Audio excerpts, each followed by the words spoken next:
Hi dears, H college Thevara 2025 അവരുടെ PG admission schedule publish ചെയ്തിട്ടുണ്ട്. Closing date 10 വരെ ആയിരുന്നു. ദെൻ അതിനുശേഷം ഒരു താൽക്കാലിക റാങ്ക് ലിസ്റ്റ് പബ്ലിഷ് ചെയ്യും. ഫസ്റ്റ് അലോട്ട്മെൻറ്റിന് വേണ്ടിയുള്ള താൽക്കാലിക റാങ്ക് ലിസ്റ്റ് പബ്ലിഷ് ചെയ്യും. അപ്പോൾ അത് നിങ്ങൾ നോക്കുക, നിങ്ങളുടെ ഇൻഡെക്സ് മാർക്കൊക്കെ കറക്റ്റ് ആണോ എന്നുള്ള കാര്യങ്ങളൊക്കെ നോക്കിയിട്ട് അതിലെന്തെങ്കിലും എറർ നിങ്ങൾക്ക് തോന്നുന്നുണ്ടെങ്കിൽ അത് റിപ്പോർട്ട് ചെയ്യാനുള്ള ടൈം 11 മുതൽ 12 വരെയാണ്. അപ്പോൾ 11 നിങ്ങൾക്ക് ആ ഒരു റാങ്ക് ലിസ്റ്റ് പബ്ലിഷ് ചെയ്ത് കിട്ടിയാൽ, അതായത് ഇന്നാണ് 11 അത് പബ്ലിഷ് ചെയ്ത് കിട്ടിയിട്ടുണ്ടെങ്കിൽ നിങ്ങൾക്ക് 12 വരെ എറർ റിപ്പോർട്ട് ചെയ്യാമെന്നുള്ളതാണ് കേട്ടോ. അതിനുശേഷം ഫൈനൽ റാങ്ക് ലിസ്റ്റും അതിനോടനുബന്ധിച്ചിട്ട് ഫസ്റ്റ് അലോട്ട്മെൻറ്റും 13 നടക്കുന്നത്.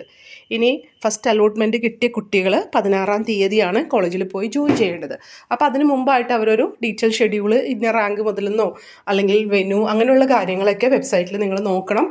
അപ്പോൾ അങ്ങനെയുള്ള കാര്യങ്ങളൊക്കെ അവരത് പബ്ലിഷ് ചെയ്യും കേട്ടോ. Admission for candidates in first allotment 16 ഇനി അഡ്മിഷൻ ഓഫ് കാൻഡിഡേറ്റ് ഇൻ കോട്ട four sports, cultural and personal with disabilities, അത് ജൂൺ 16 തന്നെയാണ് സ്പോർട്സ് കോട്ടയിലും കൾച്ചറൽ കോട്ടയിലും ഫിസിക്കലി ഡിസേബിൾ ആയിട്ടുള്ള കുട്ടികളുടെ അഡ്മിഷൻ നടക്കുന്നത്.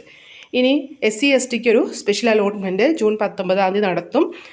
അതിന് തുടർന്ന് തന്നെ സീറ്റ് വേക്കൻസി ഉണ്ടെങ്കിൽ ഒരു സെക്കൻഡ് അലോട്ട്മെൻറ്റ് നടത്തും കേട്ടോ. പിന്നീട് സെക്കൻഡ് അലോട്ട്മെൻറ്റിന് വേണ്ടിയിട്ടുള്ള റാങ്ക് ലിസ്റ്റ് പബ്ലിഷ് ചെയ്യും. സീറ്റ് വേക്കൻസി അനുസരിച്ചിട്ട് അത് വെബ്സൈറ്റിൽ തന്നെ ഉണ്ടാവും. ഓർ നിങ്ങളുടെ മെയിൽ, മെസ്സേജ്, ഫോണൊക്കെ അലേർട്ടായിട്ട് വെക്കുക. എന്തെങ്കിലും കാര്യങ്ങളുണ്ടെങ്കിൽ അത് നിങ്ങൾ വെബ്സൈറ്റ് ചെക്ക് ചെയ്യുന്നതിനോടൊപ്പം തന്നെ കേട്ടോ. ഇനി സെക്കൻഡ് അലോട്ട്മെൻറ്റ് സീറ്റ് വേക്കൻസി അനുസരിച്ചിട്ടാണ് സെക്കൻഡ് അലോട്ട്മെൻറ്റ് റാങ്ക് ലിസ്റ്റ് വരുന്നതും സെക്കൻഡ് അലോട്ട്മെൻറ്റ് നടക്കുന്നതും.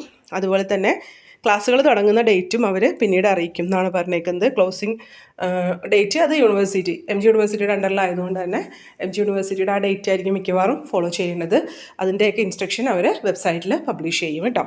അപ്പോൾ നിങ്ങൾ കുറച്ച് കഴിയുമ്പോൾ വെബ്സൈറ്റിൽ നിങ്ങളുടെ റാങ്ക് ലിസ്റ്റ്, താൽക്കാലിക റാങ്ക് ലിസ്റ്റ് പബ്ലിഷ് ചെയ്യുന്നത് ചെക്ക് ചെയ്യുക കേട്ടോ. Take care, stay blessed. Thank you.